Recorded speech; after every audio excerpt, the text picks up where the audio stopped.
tuning in to watch this video. If you haven't already, don't forget to subscribe to my channel and tap the bell to get notified when new videos drop.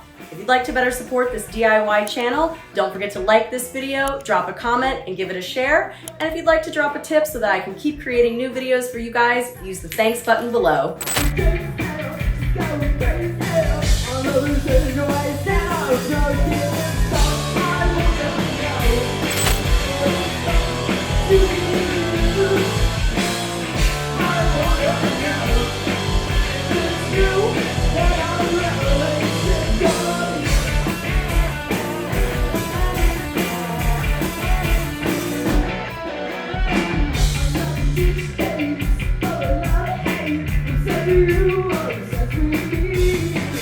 Hi, my name is Erin Micklow, and I'm here with Miss Frankie Clarke of Frankie and the Studs. How are you? I'm good. I'm very excited. How are you? I'm good. I'm so excited to finally have you on my channel. You have been on my radar for a lot of years. I was like, who is this little rock star that looks like Joan Jett? Aw.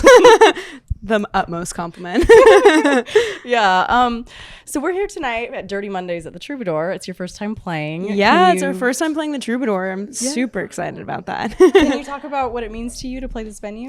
Yeah, for me, I'm a LA native, born and raised here. So it's just always been on my list of places to play. And like, we played the Whiskey, we played the Viper Room, we played the Roxy, never the Troubadour. And it kind of feels like a rite of passage. I mean, like, so many huge bands have gotten their start playing here. So it's really like, it's very exciting to be in that energy and in that world. So yeah, I'm excited that Dirty Mondays has moved to do shows here because they have their Monday night residencies at Madame Siam. Yes, which is awesome. Yeah. I love playing those nights, nice and sweaty and fun. They're all really fun. And then they kind of took over the Viper, and now they're here at the Troubadour. And I personally haven't been to a show at the Troubadour in a few years, but there's been some great shows here. Like, remember when Guns N' Roses did that? Right. Chaos? Yeah, that's right.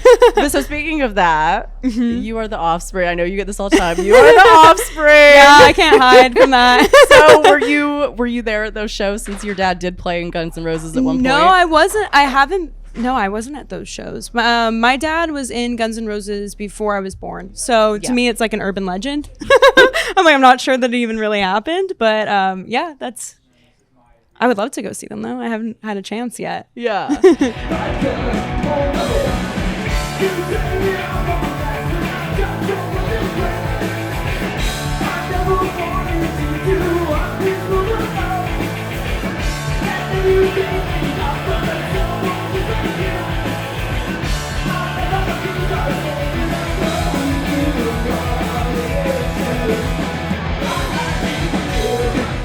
Another interview that your mom was actually, I freaked out about that. I fangirled on this. Your mom was the one that started Frankie B Jeans. Yes. Named after you. Yeah. And I remember Frankie B Jeans in like the early 2000s where it was like all the celebrities were wearing them, Paris Hilton. And I remember being in Miami and going to a thrift store and finding a pair. And I was really? I still have them to this day. That's awesome. I still love them, but like can we talk about, how your parents have influenced you? Because you being like the little rock star you are, you have such amazing fashion sense as well. Oh, thank you. I always felt like music and fashion kind of go together for me. Like they're both forms of expression, and I love a lot of like 70s glam rockers, and I feel like the fashion was almost, if not as important as the music at that point. Yeah. So that's kind of like how I view it. And obviously with my parents, one of them being in fashion, one of them being in music, I was exposed to it at a very young age. I went on tour with my dad when I would like skip school and go on tour with him, go to my mom's fashion shows. So it was like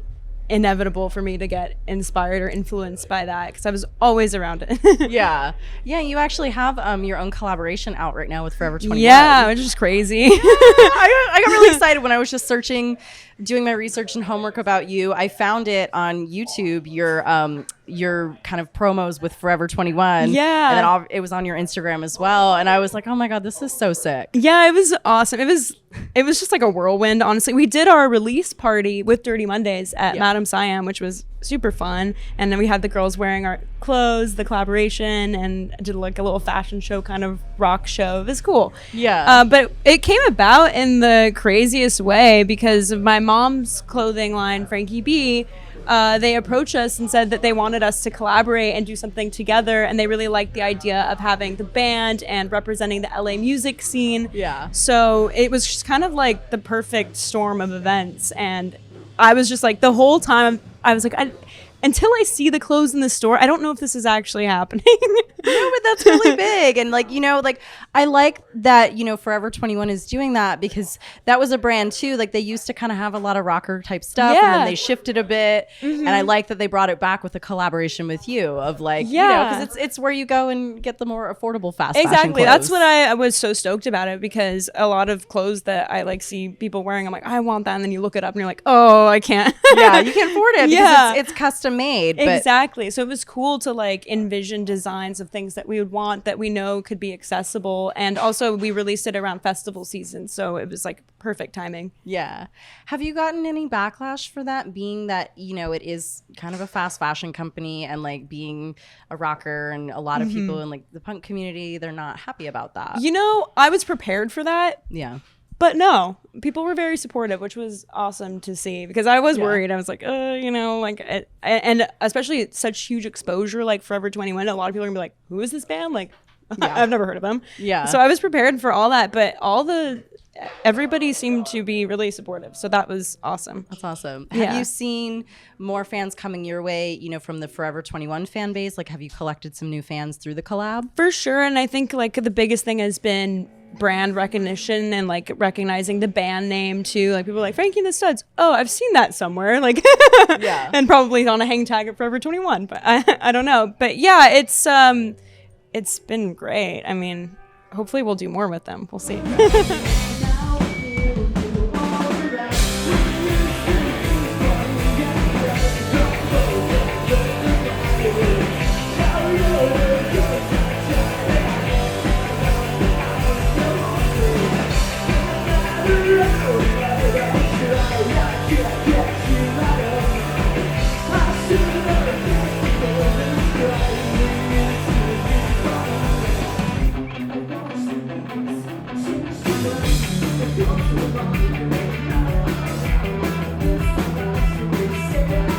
I liked that one pair of jeans. I was like, oh my God, these are so Frankie B jeans. Like, oh yeah, the one with the little hearts on the back. Yes, yeah, the low. Everything was super low. Yeah, your mom's jeans were low. They were really low. Like I put those on now because like now just how body trends have changed. Like because back in the early 2000s, it was like be as skinny as possible. Right, yeah. And now we're in like a time where like big butts and like people are doing a lot of squats. And, right. Yeah. I like can't wear your mom's jeans anymore. Like my body. Raised them a little bit for the Forever 21 collaboration. They were definitely raised because like the Frankie B jeans that I own, I'm like I can't.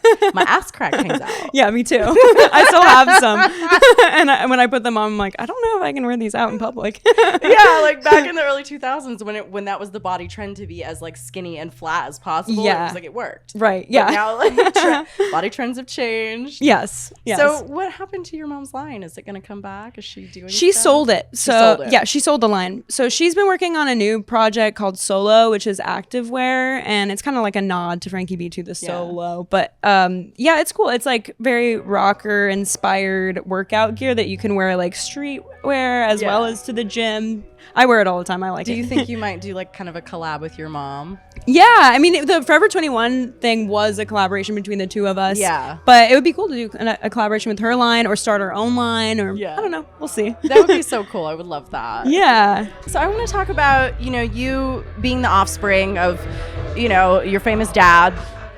And kind of being, I heard you say in another interview that you were kind of thrust into, the spotlight before you were necessarily ready. Yeah. Can you talk about how that was for you and how you kind of dealt with it? Yeah, for sure. I think the biggest thing was like when I started a social media account, I waited a long time to go on social media. And I think that's the reason why my parents didn't want me to. But immediately when I started my band, there was people that just had something to say. Yeah. And I just kind of like, it affects me, of course. Like I'm very sensitive too, but I've kind of learned to just like grow a thick skin through it all and be like, if this is the route I'm going to take, you kind of got to get used to that at some point. Yeah. Not everybody's going to love it. And that's okay. Everybody has an opinion.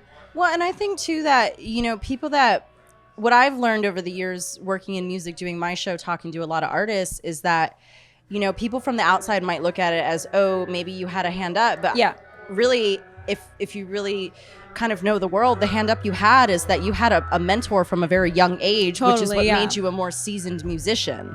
You know, whereas a lot of bands that start from like ground zero and they have to kind of figure it out the long way. Right. You know, whereas for you, I think people maybe discredit that it's been your entire life. Yeah. So it has been long. It's just, okay, well, you started your band and you were young when you started because you started music really young. Yeah, exactly. Yeah, because I was exposed to it so young. And I remember going on tour with my dad and being like, I want to do that. But yeah, I mean, for me at least, it was like, I've always said it's kind of like a blessing and a curse because of course the curse is like the backlash and people are going to have there's a lot of exposure at a young age that you're not ready for. But the blessing is, like you said, having a mentor and like my dad's so supportive. He's not going to be here tonight because he's on tour in Europe right now, but he was like so bummed that he couldn't be here. And he's like, you're playing the Troubadour for the first time and I'm not going to be there. Aww. So he's very supportive and I feel very fortunate for that because it could have gone the other way. It could have been like, stay away. Yeah. No, I've heard you say in other interviews that you're really close with your family. And I think that, you know, that also helps to really nurture you as an artist instead of going down the path of like, you know, heavy drugs and alcohol. Right. And, yeah, for sure. I went to college for 4 years and at the end of it, I was like, I want to start a punk band. And my parents were like, okay. I mean, you couldn't have figured that out before, but okay. Yeah, like before we spent all this money on sending you to college. Exactly. But they were like, you know what? If that's what makes you happy. Yeah. And, you know, if you're going to work towards it and you're going to do it, I'm like, I'm going to do it. And here I am.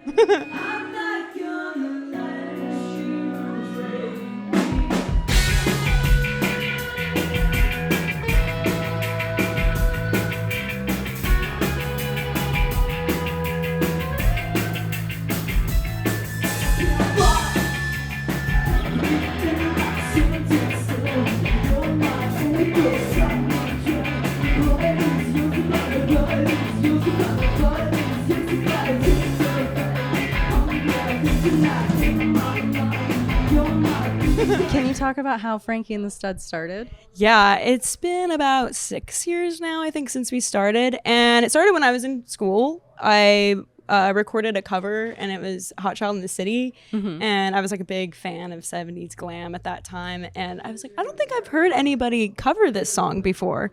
So I did a cover of it just for fun. I recorded with my dad and I did like a little music video walking down Hollywood Boulevard. And I put it on YouTube and I didn't think anything of it. I was just like, I'm just going to do this for fun. Yeah. And I started getting show offers. So then I was like, oh, I got to put together a band. And so I met a couple of musicians at the time. Ronnie Simmons played guitar and he introduced me to Johnny Martin. Yeah. And we just started writing together and we played a couple of shows just playing covers and like a couple songs that we had written and it just kind of like snowballed from there. And then we just started getting more and more show offers and writing more. And And then I just like fell in love with it. At first I was terrified to perform. In that first show I was like, I've never been performed as a front person before. I'd always played guitar in bands. And but once I did it, I was like, I absolutely love this. Yeah. I think the first time that I ever kind of heard of you, this stylist that I really love, George Katsiopoulos. Oh yeah, George. Yeah, he had posted about you, and he's like, "Look at this little rock star." And I was so funny. I was like, oh, "Who is she?" That's awesome. Yeah, I was like, I love George. This.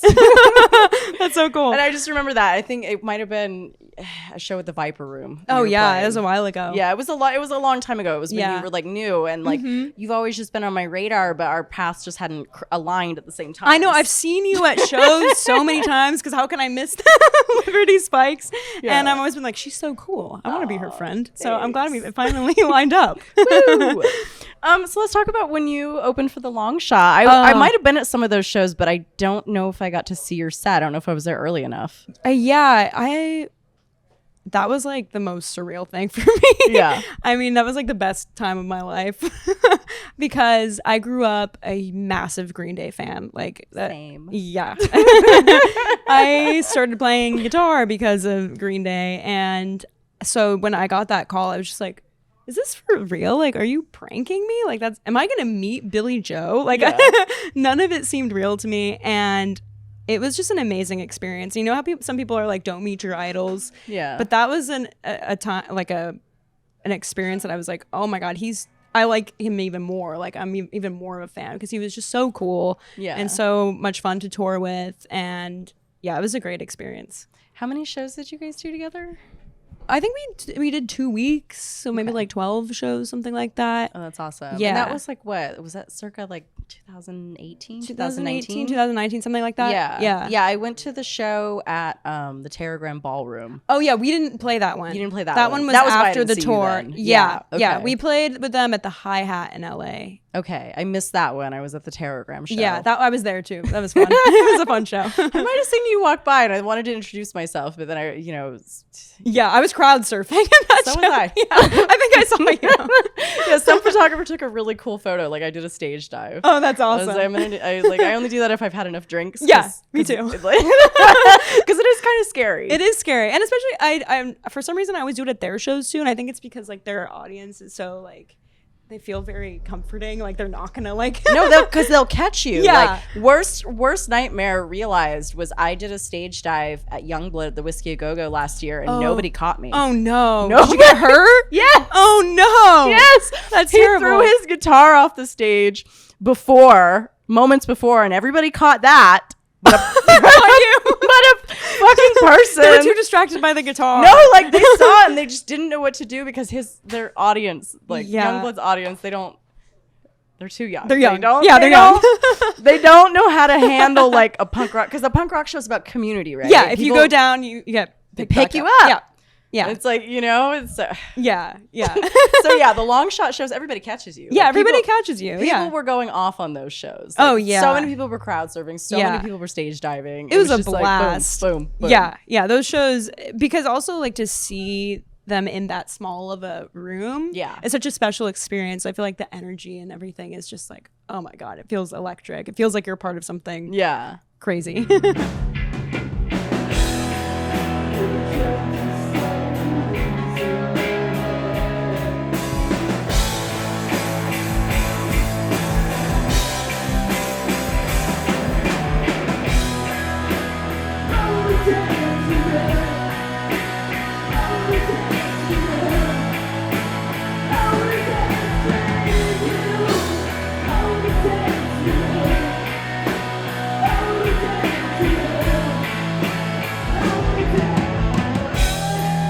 Did you see them like right before the pandemic at the Costa Mesa Tiki Bar show?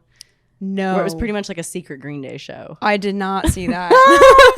No, that one was so good. It was Oh, like man. it was an Interrupter show, and they had like Oh, the that's special cool. guest, the cover-ups. Yes, the Which is- cover-ups. yeah. I've seen them play it a couple And then of they times. basically just like played a full Green Day set too, and then a shit ton Oh, of that's cover awesome. songs. Wow. Man, why wasn't I there? I had a friend that invited me. I didn't even know. I was like, oh, we're going to see the Interrupters. That's all. I love the Interrupters too. Same. They're great. So let's talk about what you have coming up for the band.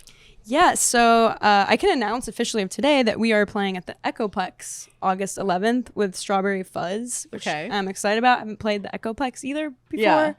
And then we are going to drop a new single probably around that time. Haven't decided exactly the date yet, but it's going to be around then. Yeah. But yeah, and then we've been writing for like the past few years and have like a couple albums worth of material. So it's gonna hit at some point. Yeah. Well, what is it that you're waiting for to like go and record? I don't know. I just I feel like I'm a perfectionist. I'm always like, I don't know. It's not. I want to have everything lined up perfectly and Yeah. have this show at that time and do this and this and that. But it never works that way, and I just have to kind of let that go and just put it out there. So are you still with the Australian label? Like I saw in an interview that you did like around the pandemic time, and it was an Australian label that was kind of Yeah. new. That was like, they were kind of like the Australian Hot Topic. So it Exactly. was like merch, and they were Yeah, starting we a label. did 2 singles with them, and now we're independent again. Okay. So back to doing it myself, DIY. What happened with that? Can you talk about it, or you don't want to talk about it? No, it was just COVID, bad timing. Yeah. Yeah. For probably for them too, if like for them trying to launch a label at like a time like Yeah, that. it was just bad. Yeah, and especially in Australia, things Yeah. were not looking so good there for a while. So yeah, it was just unfortunate timing because it was awesome. I was very excited to because they had the merch capabilities to do And clothing collaboration. exactly, especially because your vibe is like fashion and music. Yeah, I wanted to do like makeup. I had all these like I could see that. I could see that for you because you do all your makeup stuff. Yeah.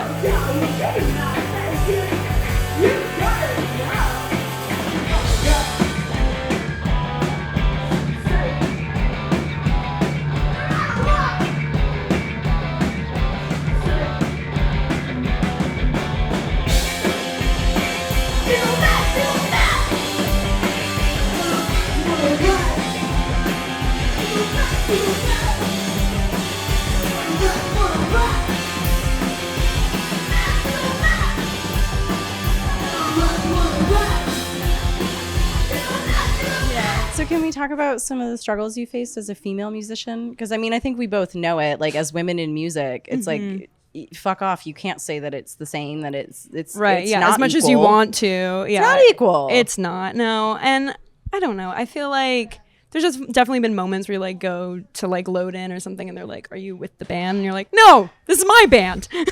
Like, I'm Frankie. Yeah, these are the studs. Yeah, exactly.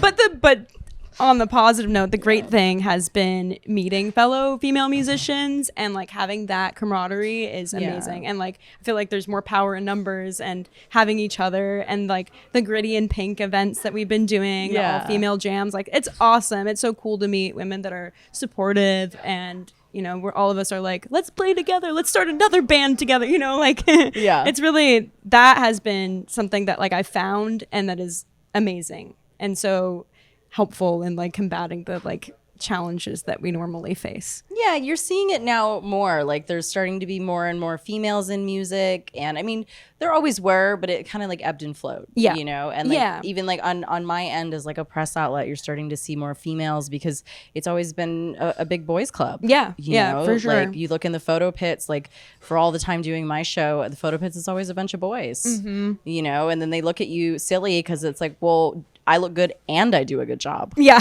Like, you know, yes, I have my cute little outfit and I do a kick-ass job. And like the same for you. You're stylish and you're a kick-ass musician. Oh, thank you. Thank you so much. So lastly, I do want to talk about your boyfriend and you are in the band together. Yes, he has been how is playing that? guitar with us. It's good. It's fun. It's something fun to do together. Which started first, your relationship or? Our relationship. Okay. Yeah. We, I think he's only been playing guitar for us like on and off for a few years. You know, that my band is pretty much like who's in town. It turned into that because so many of my musicians are professional touring musicians. So they're gone a lot. So I kind of just like, I have my pool that know the songs and I'm like, hey, Johnny, are you in town this day? Can you play? So he plays for me when I need him. And it's cool. We enjoy playing together. He came with me when we toured in Italy. And that was super fun. Made it like a vacation too. Yeah, it's like we're here to do a little work, have a little fun. Yeah, exactly. Romance. Cute. Well, I think I'm going to close with that and say thank you so much for giving me some of your time tonight. Yeah, thank you. I'm so glad we finally got to meet. Yeah, high five. High five. Hi, I'm Frankie from Frankie and the Studs, and you are watching Last Rockers TV.